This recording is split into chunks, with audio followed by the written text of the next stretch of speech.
ভারতের স্বাধীনতা সংগ্রামের এক চিরস্মরণীয় কিংবদন্তি নেতা হলেন সুভাষচন্দ্র বসু। ভারতের স্বাধীনতা সংগ্রামের ইতিহাসে তিনি হলেন এক উজ্জ্বল ও মহান চরিত্র, যিনি এই সংগ্রামে নিজের সমগ্র জীবন উৎসর্গ করেছিলেন। ব্রিটিশ জাতির সকল দুরভিসন্ধিকে পরাস্ত করে, সকল চক্রান্ত ছিন্ন ভিন্ন করে তার কণ্ঠে শোনা গিয়েছিল সেই মহান বাণী, আমাকে রক্ত দাও, আমি তোমাদের স্বাধীনতা দেব। এমন আত্মপ্রত্যয়ী উদ্ধত আহ্বান শুধুমাত্র নেতাজির পক্ষেই সম্ভব।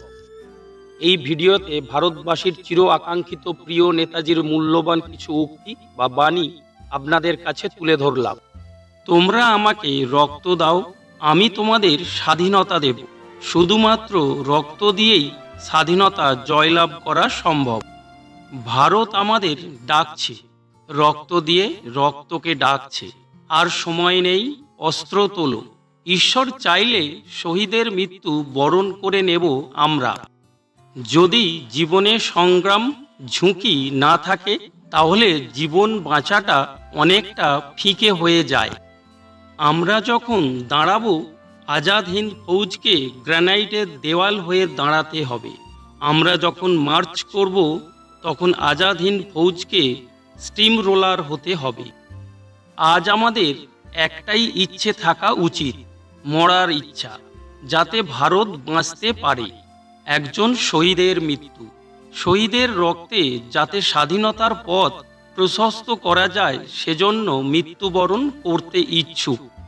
টাকা পয়সা দিয়ে কখনো স্বাধীনতা জয় করা যায় না।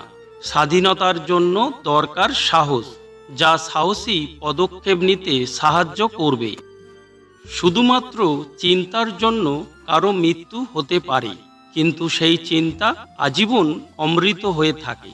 একজন থেকে আর একজনের মাধ্যমে ছড়িয়ে পড়ে সেই চিন্তা।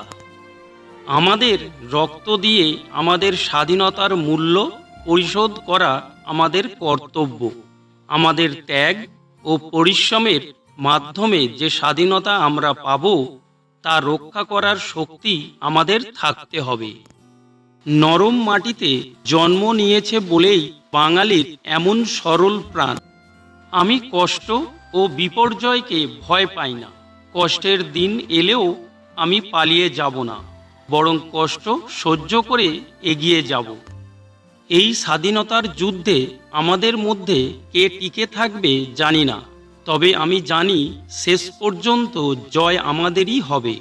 আমাদের দেশের সকলের সমস্যা হলো দরিদ্রতা, রোগ, অশিক্ষা। যেদিন মানুষের সামাজিক চেতনাবোধ হবে, সেই দিন সেই সমস্ত সমস্যার সমাধান হবে।